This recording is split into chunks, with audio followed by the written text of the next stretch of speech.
ओम नमो भगवते वासुदेवाय नमः। संक्षिप्त महाभारत कथा वन पर्व के अंतर्गत भाग 13। आज की कथा में नल का दमयंती को त्यागना।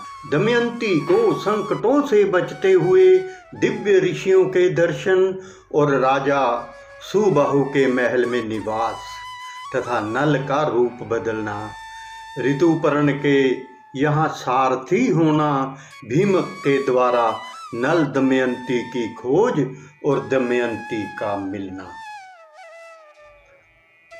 वरदशिव जी कहते हैं, युधिष्ठिर, उस समय राजा नल के शरीर पर वस्त्र नहीं था और तो क्या धरती पर बिछाने के लिए एक चटाई भी नहीं थी। शरीर धूल से लथपथ हो रहा था। भूख प्यास की पीड़ा अलग ही थी। राजा नल जमीन पर ही सो गए। दमयंती के जीवन में भी कभी ऐसी परिस्थिति नहीं आई थी। वे सुकुमारी भी वहीं सो गई। दमयंती के सो जाने पर राजा नल की नींद टूटी। सच्ची बात तो ये थी कि वे दुख और शोक की अधिकता के कारण सुख की नींद सो भी नहीं सकते थे।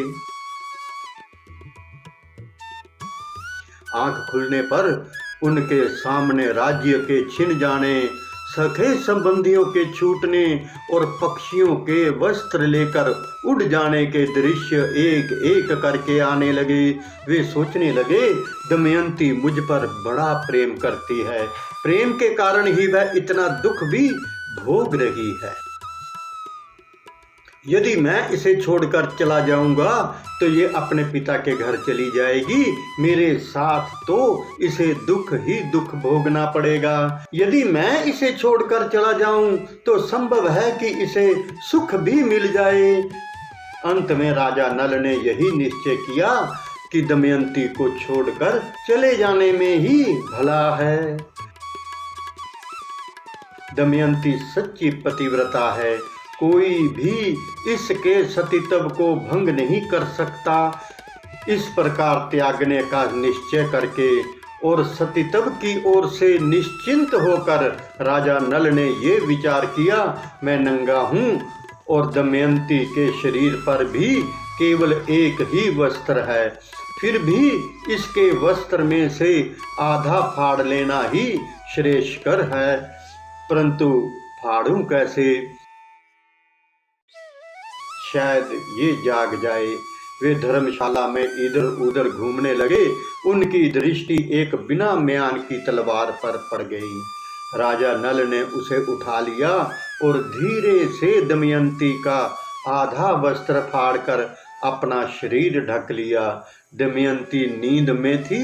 राजा नल उसे छोड़कर निकल पड़े। थोड़ी देर बाद जब उनका हृदय शांत हुआ तब वे फिर धर्मशाला में लौट आए और दमयंती को देखकर रोने लगे। वे सोचने लगे, अब तक मेरी प्राण प्रिय अंतःपुर के पर्दे में रहती थी, इसे कोई छू भी नहीं सकता था। आज ये अनाथ के समान आधा वस्त्र पहने धूल में सो रही है। ये मेरे बिना दुखी होकर वन में कैसे फिरेगी? प्रिय, तू धर्मात्मा है, इसलिए आदित्य, वसु, रुद्र, अश्विनी कुमार और पवन देवता तेरी रक्षा करें। उस समय राजा नल का हृदय दुख के मारे टुकड़े टुकड़े हुआ जा रहा था। वे झूले की तरह बार बार धर्मशाला से बाहर निकलते और फिर लौट आते। शरीर में कलयुग का प्रवेश होने के कारण बुद्धि नष्ट हो गई थी, इसलिए अंततः वह अपनी प्राण प्रिय पत्नी को वन में अकेली छोड़कर वहां से चले गए। जब दमयंती की नींद टूटी तब उसने देखा कि राजा नल वहां नहीं है।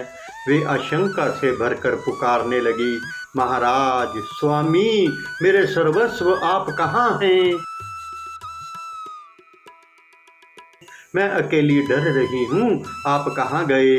बस अब अधिक हंसी ना कीजिए मेरे कठोर स्वामी, मुझे क्यों डरा रहे हैं? शीघ्र दर्शन दीजिए, मैं आपको देख रही हूँ। लो ये देख लिया, लताओं की आड़ में छिपकर चुप क्यों हो रहे हो? मैं दुख में पड़कर इतना विलाप कर रही हूँ और आप मेरे पास आकर धैर्य भी नहीं देते। स्वामी, मुझे अपना या किसी का शोक नहीं, मुझे केवल इतनी ही चिंता है कि आप इस घोर जंगल में अकेले कैसे रहेंगे। हाँ नाथ, निर्मल चित्त वाले आपकी जिस पुरुष ने यह दशा की है वह आपसे भी अधिक दुर्दशा को प्राप्त होकर निरंतर दुखी जीवन बितावे। दमयंती इस प्रकार विलाप करती हुई इधर उधर दौड़ने लगी। वे उन्मत्त सी होकर इधर उधर घूमती हुई एक अजगर के पास जा पहुंची। शोकग्रस्त होने के कारण उसे इस बात का पता भी नहीं चला।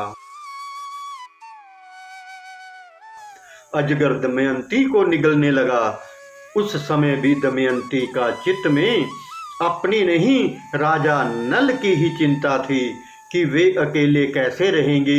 वे पुकारने लगी, स्वामी, मुझे अनाथ की भांति यहाँ अजगर निकल रहा है, आप मुझे छुड़ाने के लिए क्यों नहीं दौड़ आते? दमयंती की आवाज एक व्याध के कान में पड़ी। वह उधर ही घूम रहा था। वे वहां दौड़ कर आया और यह देखकर कि दमयंती को अजगर निकल रहा है, अपने तेज शस्त्र से अजगर का मुंह चीर डाला। उसने दमयंती को छुड़ाकर नहलाया, आश्वासन देकर भोजन कराया। दमयंती कुछ कुछ शांत हुई। व्याध ने पूछा, सुंदरी, तुम कौन हो? किस कष्ट में पड़कर किस उद्देश्य से यहाँ आई हो? दमयंती ने व्याध से अपनी कष्ट कहानी कही। दमयंती की सुंदरता, बोलचाल और मनोहरता देखकर व्याध काम मोहित हो गया। वे मीठी मीठी बातें करके दमयंती को अपने वश में करने की चेष्टा करने लगा। दमयंती दुरात्मा व्याध के मन का भाव जानकर क्रोध में आवेश से प्रज्वलित हो गई। दमयंती ने व्याध के बलात्कार की चेष्टा को बहुत रोकना चाहा, परंतु जब वह किसी प्रकार ना माना तब उसने शाप दे दिया, यदि मैंने निषद नरेश राजा नल को छोड़कर और किसी पुरुष का मन से भी चिंतन नहीं किया हो तो ये पापी शूद्र व्याध मरकर जमीन पर गिर पड़े। दमयंती के मुंह से ऐसी बात निकलते ही व्याध के प्राण पखेरु उड़ गए। वे जले हुए ठुठ की तरह पृथ्वी पर गिर पड़ा। व्याध के मर जाने पर दमयंती राजा नल को ढूंढती हुई एक निर्जन और भयंकर वन में जा पहुंची। बहुत से पर्वत, नदी, नद, जंगल, हिंसक पशु, पक्षी, पिशाच आदि को देखती हुई और विरह के उन्माद में उनसे राजा नल का पता पूछती हुई वह उत्तर दिशा की ओर बढ़ने लगी। 3 दिन 3 रात बीत जाने के बाद दमयंती ने देखा कि सामने ही एक बड़ा सुंदर तपोवन है। उस आश्रम में वशिष्ठ, भृगु और अत्रि के समान मितभोजी, संयमी, पवित्र, जैतेंद्रिय और तपस्वी ऋषि निवास कर रहे हैं। वह वृक्षों की छाल अथवा मृगछाला धारण किए हुए थे। दमयंती को कुछ धैर्य मिला। उसने आश्रम में जाकर बड़ी नम्रता के साथ तपस्वी ऋषियों को प्रणाम किया और हाथ जोड़कर खड़ी हो गई। ऋषियों ने स्वागत है कहकर दमयंती का सत्कार किया और बोले, बैठ जाओ, हम तुम्हारा क्या काम करें? दमयंती ने भद्र महिला के समान पूछा, आपकी तपस्या, अग्नि, धर्म और पशु पक्षी तो कुशल है ना? आपके धर्माचरण में कोई विघ्न तो नहीं पड़ता? ऋषियों ने कहा, कल्याणी, हम तो सब प्रकार से कुशल हैं। तुम कौन हो? किस उद्देश्य से यहाँ आई हो, हमें बड़ा आश्चर्य हो रहा है। क्या तुम वन पर्वत नदी की अदृष्ट देवता हो?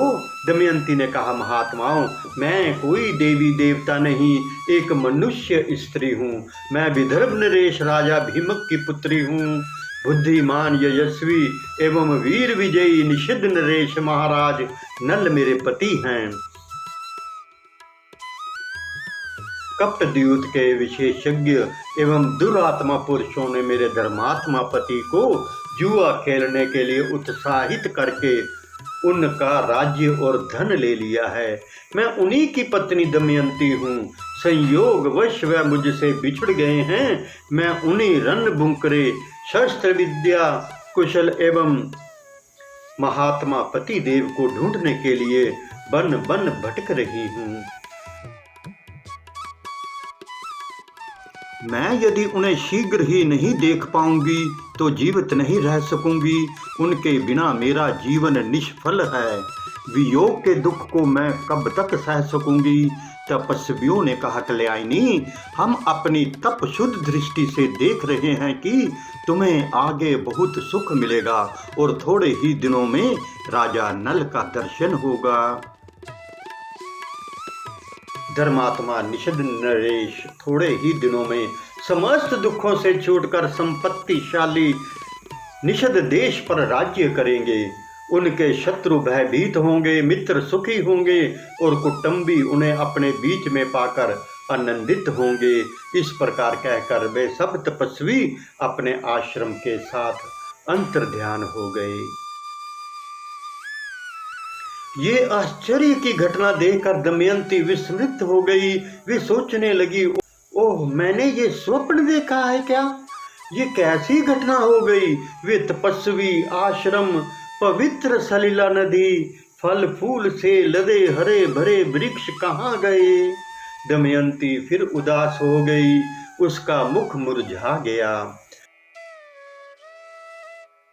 वहां से चलकर विलाप करती हुई दमयंती एक अशोक वृक्ष के पास पहुंची। उसकी आंखों से झरझर आंसू झर रहे थे। उसने अशोक वृक्ष से गद्य स्वर से कहा। दमयंती बोली, शोक रहित अशोक, तू मेरा शोक मिटा दे। क्या कहीं तूने राजा नल को शोक रहित देखा है? अशोक, तू अपने शोक नाशक नाम को सार्थक कर। दमयंती ने अशोक की परिदक्षिणा की और वह आगे बढ़ी। भयंकर वन में अनेकों वृक्ष, गुफा, पर्वतों के शिखर और नदियों के आसपास अपने पति देव को ढूंढती हुई दमयंती बहुत दूर निकल गई। वहां उसने देखा कि बहुत से हाथी, घोड़े और रथों के साथ व्यापारियों का एक झुंड आगे बढ़ रहा है। व्यापारियों के प्रधान से बातचीत करके और ये जानकर कि ये व्यापारी राजा सुबाहु के राज्य चेदी देश में जा रहे हैं, दमयंती उनके साथ हो गई। उसके मन में अपने पति के दर्शन की लालसा बढ़ती ही जा रही थी। कई दिनों तक चलने के बाद वे व्यापारी एक भयंकर वन में पहुंचे। वहां एक बड़ा ही सुंदर सरोवर था। लंबी यात्रा के कारण सब लोग थक गए थे, इसलिए उन लोगों ने वहीं पड़ाव डाल दिया। देव व्यापारियों के प्रतिकूल था। रात के समय जंगली हाथी व्यापारियों के हाथियों पर टूट पड़े और उनकी भगदड़ में सब के सब व्यापारी नष्ट भ्रष्ट हो गए। कोलाहल सुनकर दमयंती की नींद टूटी। वह इस महासंहार का दृश्य देखकर बावली सी हो गई। उसने कभी ऐसी घटना नहीं देखी थी। वे डर कर वहां से भाग निकली और जहां कुछ बचे हुए मनुष्य खड़े थे वहां जा पहुंची। तदंतर दमयंती उन वेदपाठी और संयमी ब्राह्मणों के साथ जो उस महासंहार से बच गए थे, शरीर पर आधा वस्त्र धारण किए चलने लगी और सायंकाल के समय चेदी नरेश राजा सबहु की राजधानी में जा पहुंची। जिस समय दमयंती राजधानी के राजपथ पर चल रही थी, नागरिकों ने यही समझा कि ये कोई बावली स्त्री है। छोटे छोटे बच्चे उसके पीछे लग गए। दमयंती राजमहल के पास जा पहुंची। उस समय राजमाता राजमहल की खिड़की में बैठी हुई थी। उन्होंने बच्चों से घिरी दमयंती को देखकर धाय से कहा, अरे देख तो, यह स्त्री बड़ी दुखिया मालूम पड़ती है, अपने लिए कोई आश्रय ढूंढ रही है। बच्चे इसे दुख दे रहे हैं, तू जा इसे मेरे पास ले आ। ये सुंदरी तो इतनी है मानो मेरे महल को भी दमका देगी। धाय ने आज्ञा पालन किया। दमयंती राजमहल में आ गई। राजमाता ने दमयंती का सुंदर शरीर देखकर पूछा, देखने में तो तुम दुखिया जान पड़ती हो, तो भी तुम्हारा शरीर इतना तेजस्वी कैसे है? बताओ तुम कौन हो, किसकी पत्नी हो? असहाय अवस्था में भी किसी से डरती क्यों नहीं हो? दमयंती ने कहा, मैं एक पतिव्रता नारी हूँ। मैं हूँ तो कुलीन, परंतु दासी का काम करती हूँ। अंतःपुर में रह चुकी हूँ। मैं कहीं भी रह जाती हूँ, फल मूल खाकर दिन बिता देती हूँ। मेरे पति देव बहुत गुणी हैं और मुझसे प्रेम भी बहुत करते हैं। मेरे अभाग्य की बात है कि वे बिना मेरे किसी अपराध के ही रात के समय मुझे सोती छोड़कर ना जाने कहाँ चले गए। मैं रात दिन अपने प्राणपति को ढूंढती और उनके वियोग में जलती रहती हूँ। इतना कहते कहते दमयंती की आंखों में आंसू उमड़ आए। वह रोने लगी। दमयंती के दुख बड़े विलाप से राजमाता का जी भर आया। राजमाता कहने लगी, कल्याणी, मेरा तुम पर स्वाभाविक ही प्रेम हो रहा है। तुम मेरे पास रहो, मैं तुम्हारे पति को ढूंढने का प्रबंध करूंगी। जब वे आवें तब तुम उनसे यहीं मिलना।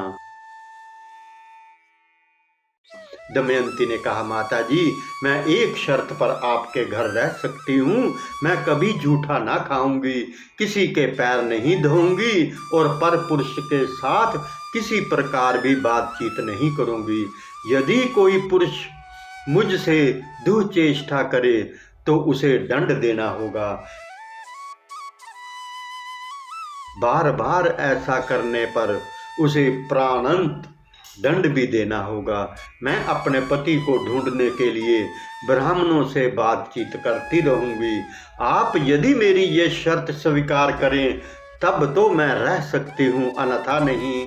राजमाता दमयंती के नियमों को सुनकर बहुत प्रसन्न हुई और उसने कहा, ऐसा ही होगा।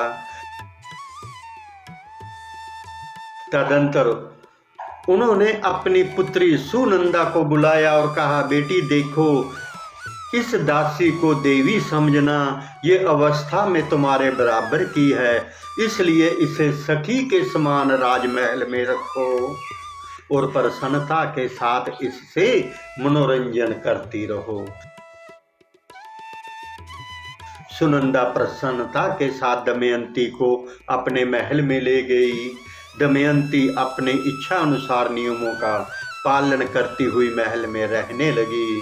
बृहदक्ष जी ने कहा, युधिष्ठिर, जिस समय राजा नल दमयंती को सोती छोड़कर आगे बढ़े, उस समय वन में दवाल अग्नि लग रही थी। नल कुछ ठिठक गए। उनके कानों में आवाज आई, राजा नल, शीघ्र दौड़ो, मुझे बचाओ। राजा नल ने कहा, डरो मत। वे दौड़कर दवानल में घुस गए और देखा कि नागराज करकोटक कुंडली बांधकर पड़ा हुआ है। उसने हाथ जोड़कर नल से कहा, राजन, मैं करकोटक नाम का सर्प हूँ। मैंने तपस्वी ऋषि नारद को धोखा दिया था। उसने शाप दे दिया, जब तक राजा नल तुम्हें ना उठावे तब तक यहीं पड़ा रहे। उनके उठाने पर तू शाप से छूट जाएगा। उनके शाप के कारण मैं यहाँ से एक पग भी हट बढ़ नहीं सकता। तुम शाप से मेरी रक्षा करो। मैं तुम्हें हित की बात बताऊंगा और तुम्हारा मित्र बन जाऊंगा। मेरे भार से डरो मत, मैं अभी हल्का हो जाता हूँ। वह अंगूठे के बराबर हो गया। नल उसे उठाकर दवानल से बाहर ले आए। करकोटक ने कहा, राजन, तुम अभी मुझे पृथ्वी पर ना डालो। कुछ पगों तक गिनती करते हुए चलो। राजा नल ने ज्यों ही पृथ्वी पर 10वां पग डाला और कहा, 10। त्यों ही करकोटक नाग ने उन्हें डस लिया। उसका नियम था कि जब कोई 10 अर्थात डसो कहता तभी वह डसता, अन्यथा नहीं। करकोटक के डसते ही नल का पहला रूप बदल गया और करकोटक अपने रूप में हो गया। आश्चर्यचकित नल ने उससे कहा, राजन, तुम्हें कोई पहचान ना सके इसलिए मैंने तुम्हारा रूप बदल दिया है। कलयुग ने तुम्हें बहुत दुख दिया है। अब मेरे विष से वह तुम्हारे शरीर में बहुत दुखी रहेगा। तुमने मेरी रक्षा की है, अब तुम्हें हिंसक पशु पक्षी शत्रु और ब्रह्मवेताओं से भी कोई भय नहीं रहेगा। अब तुम पर किसी भी विष का प्रभाव नहीं होगा और युद्ध में सर्वदा तुम्हारी जीत होगी। अब तुम अपना नाम बाहुक रख लो और द्यूत कुशल राजा ऋतुपर्ण की नगरी अयोध्या में जाओ। तुम उन्हें घोड़ों की विद्या बतलाना और वह तुम्हें जुए के रहस्य बतला देंगे तथा तुम्हारे मित्र भी बन जाएंगे। जुए का रहस्य जान लेने पर तुम्हारी पत्नी, पुत्री, पुत्र, राज्य सब कुछ मिल जाएगा। जब तुम अपने पहले रूप को धारण करना चाहो तब मेरा स्मरण करना और मेरे दिए हुए वस्त्र धारण कर लेना। ये कहकर करकोटक ने 2 दिव्य वस्त्र दिए और वहीं अंतर्ध्यान हो गया। राजा नल वहां से चलकर 10वें दिन राजा ऋतुपर्ण की राजधानी अयोध्या में पहुंच गए। उन्होंने वहां राज दरबार में निवेदन किया, मेरा नाम बहुक है। मैं घोड़ों को हाँकने तथा उन्हें तरह तरह की चालें सिखाने का काम करता हूँ। घोड़ों की विद्या में मेरे जैसा निपुण इस समय पृथ्वी पर और कोई नहीं है। अर्थ संबंधी तथा अनन्य गंभीर समस्याओं पर मैं अच्छी सम्मति देता हूँ और रसोई बनाने में भी बहुत ही चतुर हूँ एवं हस्त कौशल के सभी काम तथा दूसरे भी कठिन कामों को मैं करने की चेष्टा करूँगा। आप मेरी आजीविका निश्चित करके मुझे रख लीजिए। ऋतुपर्ण ने कहा, बाहुक, तुम भले आए, तुम्हारे जिम्मे ये सभी काम रहेंगे, परंतु मैं शीघ्रगामी सवारी को विशेष पसंद करता हूँ, इसलिए तुम ऐसा उद्योग करो कि मेरे घोड़ों की चाल तेज हो जाए। मैं तुम्हें अश्वशाला का अध्यक्ष बनाता हूँ। तुम्हें हर महीने सोने की 10,000 मोहरें मिला करेंगी। इसके अतिरिक्त वैशन्य यानी नल का पुराना सारथी और जीवल हमेशा तुम्हारे पास उपस्थित रहेंगे। तुम आनंद से मेरे दरबार में रहो। राजा ऋतुपर्ण से सत्कार पाकर राजा नल बाहुक के रूप में वैशरण्य और जीवल के साथ अयोध्या में रहने लगे। राजा नल प्रतिदिन रात को दमयंती का स्मरण करके कहा करते, हाय हाय तपस्विनी दमयंती, भूख प्यास से घबराकर थकी मंदी उस मूर्ख का स्मरण करती होगी और ना जाने कहाँ सोती होगी। भला वे अपने जीवन निर्वाह के लिए किसके पास जाती होगी। इस प्रकार वे अनेकों बातें सोचते और इस प्रकार ऋतुपर्ण के पास रहते कि उन्हें कोई पहचान ना सके। जब विदर्भ नरेश भीम को ये समाचार मिला कि मेरे दामाद नल राज्यच्युत होकर मेरी पुत्री के साथ वन में चले गए हैं। तब उन्होंने ब्राह्मणों को बुलाया और उन्हें बहुत सा धन देकर कहा, आप लोग पृथ्वी पर सर्वत्र जाकर नल दमयंती का पता लगाएं और उन्हें ढूंढ लाइए। जो ब्राह्मण ये काम पूरा करेगा उसे 1 सहस्त्र गौएं और जागीर दी जाएगी। यदि आप लोग उन्हें ना ला सके, केवल पता ही लगा लावें तो भी 10,000 गौएं दी जाएंगी। ब्राह्मण लोग बड़ी प्रसन्नता से नल दमयंती का पता लगाने के लिए निकल पड़े। सुदेव नामक ब्राह्मण नल दमयंती का पता लगाने के लिए चेदी नरेश की राजधानी में गया। उसने एक दिन राजमहल में दमयंती को देख लिया। उस समय राजा के महल में पुण्य हवाचन हो रहा था। दमयंती सुनंदा एक साथ बैठकर ही मंगल कृत्य देख रही थी। सुदेव ब्राह्मण ने दमयंती को देखकर सोचा कि वास्तव में यही भीमक नंदिनी है। मैंने इसका जैसा रूप पहले देखा था वैसा ही अब भी देख रहा हूँ। बड़ा अच्छा हुआ, इसे देख लेने से मेरी यात्रा सफल हो गई। सुदेव दमयंती के पास गया और बोला, विदर्भ नंदिनी, मैं तुम्हारे भाई का मित्र सुदेव ब्राह्मण हूँ। राजा भीमक की आज्ञा से तुम्हें ढूंढने के लिए यहाँ आया हूँ। तुम्हारे माता पिता और भाई साआनंद हैं। तुम्हारे दोनों बच्चे भी विदर्भ देश में कुशल हैं। तुम्हारे बिछोह से सभी कुटुंबी प्राणहीन से हो रहे हैं और तुम्हें ढूंढने के लिए सैकड़ों ब्राह्मण पृथ्वी पर घूम रहे हैं। दमयंती ने ब्राह्मण को पहचान लिया। वे क्रम क्रम से सबका कुशल मंगल पूछने लगी और पूछते पूछते ही रो पड़ी। सुनंदा दमयंती की बात करते रोते देख घबरा गई और उसने अपनी माता के पास जाकर सब हाल कहा। राजमाता तुरंत अंतःपुर से बाहर निकल आई और ब्राह्मण के पास जाकर पूछने लगी, महाराज,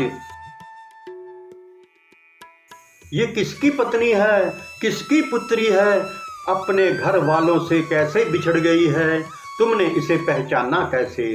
सुदेव ने नल दमयंती का पूरा चरित्र सुनाया और कहा, जैसे राख में दबी हुई आग गर्मी से जान ली जाती है, वैसे ही इस देवी के सुंदर रूप और ललाट से मैंने इसे पहचान लिया है।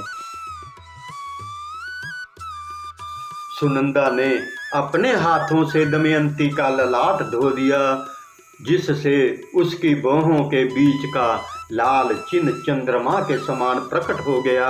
ललाट का वह तिल देखकर सुनंदा और राजमाता दोनों ही रो पड़ी। उन्होंने 2 घड़ी तक दमयंती को अपनी छाती से सताए रखा। राजमाता ने कहा, दमयंती, मैंने इस तिल से पहचान लिया कि तुम मेरी बहन की पुत्री हो। तुम्हारी माता मेरी सगी बहन है। हम दोनों दशरण देश के राजा सुदामा की पुत्री हैं। तुम्हारा जन्म मेरे पिता के घर ही हुआ था। उस समय मैंने तुम्हें देखा था। जैसे तुम्हारे पिता का घर तुम्हारा है, वैसे ही ये घर भी तुम्हारा ही है। ये संपत्ति जैसे मेरी है, वैसे ही तुम्हारी भी। दमयंती बहुत प्रसन्न हुई। उसने अपनी मौसी को प्रणाम करके कहा, माँ, तुमने मुझे पहचाना नहीं तो क्या हुआ, मैं रही हूँ यहाँ लड़की की ही तरह। तुमने मेरी अभिलाषाएं पूर्ण की हैं तथा मेरी रक्षा की है। इसमें मुझे संदेह नहीं है कि मैं अब यहाँ और भी सुख से रहूंगी, परंतु मैं बहुत दिनों से घूम रही हूँ। मेरे छोटे छोटे 2 बच्चे पिता के घर हैं। वे अपने पिता के वियोग से दुखी रहते होंगे, ना जाने उनकी क्या दशा होगी। आप यदि मेरा हित करना चाहती हैं तो मुझे विदर्भ देश में भेजकर मेरी इच्छा पूर्ण कीजिए।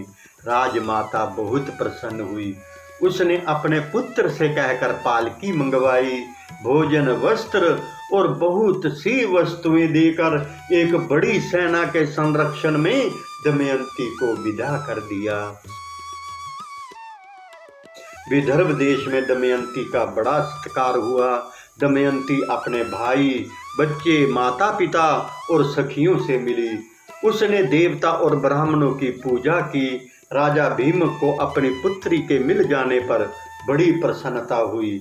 उसने सुदेव नामक ब्राह्मण को 1000 गोएं, गांव तथा धन देकर संतुष्ट किया। ओम नमो भगवते वासुदेवाय नमः। एक विनम्र निवेदन है कि संपूर्ण महाभारत की रोचक एवं ज्ञानवर्धक कथाओं का आनंद लेने के लिए आप हमारे YouTube चैनल कहना सेवा के साथ जुड़ें तथा अपने सभी मित्रों को भी हमारे चैनल को लाइक और सब्सक्राइब करने के लिए आज ही आमंत्रित करें। आपके मित्र भी इन कथाओं का आनंद लें। धन्यवाद। हरे कृष्ण कृष्ण कृष्ण हरे हरे, हरे राम राम राम हरे हरे। जय श्री कृष्ण।